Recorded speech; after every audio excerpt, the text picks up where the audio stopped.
ज्यादा पूजा करने वाला ही दुखी क्यों? अधिक पूजा पाठ करने वाले दुखी क्यों?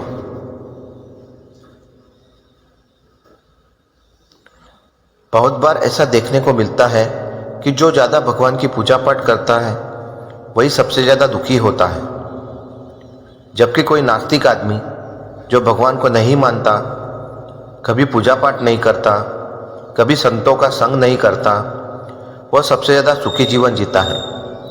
यह सब चीज़ें देखकर कभी कभी ऐसा लगता है कि भगवान ही गलत है, भगवान का न्याय ही गलत है, यह कोई कहानी नहीं है।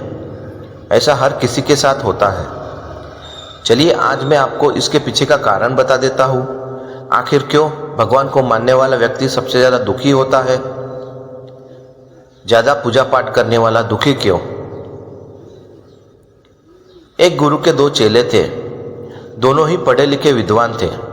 दोनों में फर्क सिर्फ इतना था, एक भगवान को मानने वाला था और दूसरा भगवान को न मानने वाला नास्तिक था। एक ऐसा था जहाँ पर भगवान की कथा होती थी, जहाँ सत्संग होता था, जहाँ भजन होता था, वहाँ दौड़कर चला जाता और भगवान की पूजा पाठ करने लगता। दूसरा शिष्य इन सभी चीज़ों से काफ़ी दूर था। वह शराब पान भी करता था, वेश्याओं के साथ गमन करता था। सारी बुरी आदतें दूसरे शिष्य में थी। एक दिन क्या हुआ, एक शिष्य शराब पीकर अनाप शनाप बोलते हुए रास्ते में पैदल चलते हुए अपने घर को जा रहा था। अचानक उसको रास्ते में पैसों से भरा हुआ एक बैग मिल जाता है। उसके खुशी का ठिकाना नहीं रहा। वह जोर जोर से चिल्लाते हुए सबको बताने लगा, मुझे आज पैसों से भरी बैग की थैली मिल गई, मेरा जीवन सफल हो गया, इन पैसों से अपनी जीवन की आवश्यकताओं की पूर्ति करूंगा। वही दूसरा मित्र मंदिर से भजन करते हुए अपने घर को जा रहा था। अचानक उसके पैर में एक बड़ी कील चुभ जाती है, रक्त निकलने लगता है।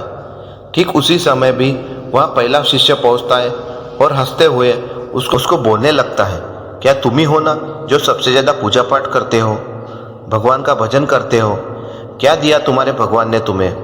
मुझे देखो, मैं कभी मंदिर नहीं गया, मैंने कभी कोई अच्छा काम नहीं किया, मेरे घर में भगवान का मंदिर भी नहीं है, मैंने कभी अपने घर में सत्यनारायण का कथा भी नहीं कराया, भगवान के सामने कभी माथा नहीं टेका, फिर भी मैं कितना संपन्न हूँ, अमीर हूँ, मेरे पास पैसों की कोई कमी नहीं है, सबसे ज़्यादा सुखी जीवन मैं ही जी रहा हूँ। अच्छे शिष्य को उसकी बात चुभने लगी।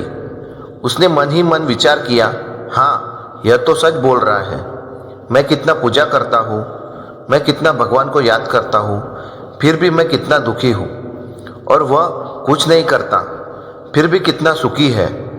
इतना सोचते हुए वह अपने गुरु के पास चला जाता है और यही प्रश्न गुरु से करता है। गुरुजी मुस्कुराते हुए बोले, भगवान जो करते हैं अच्छे के लिए ही करते हैं, जिसकी जैसी योग्यता होती है उसको उसी के अनुसार फल देते हैं। अब तुम्हारे प्रश्नों का उत्तर तुम जानते हो। भगवान ने तुम्हारे पैर में कील क्यों चुभाई और उसको पैसे से भरी हुई बैग क्यों मिली? तो सुनो, तुमने पिछले जन्मों में बहुत पाप किया था, इसलिए तुम्हारी आज मौत होने वाली थी। तुम बच गए क्योंकि तुम मंदिर गए थे, तुमने भगवान की पूजा की थी। यही एक कारण है कि तुम्हारी मौत न होकर सिर्फ एक कील चुभी। अब तुम्हारे मित्र की बात करते हैं। पूर्व जन्म में वे एक संत महापुरुष था, इसलिए आज उसकी किस्मत बदलने वाली थी, करोड़ों की संपत्ति का मालिक बनने वाला था, मगर इस जन्म में उसने कभी अच्छा काम नहीं किया, इसलिए पूर्व जन्म के फल के अनुसार उसको थोड़े पैसे ही मिले, जबकि वो अरबों के संपत्ति का मालिक बनने वाला था। गुरु ने कहा, भगवान को दोष देना छोड़ दो, अपने वर्तमान समय का सदुपयोग करो, भविष्य अपने आप सुधर जाएगा।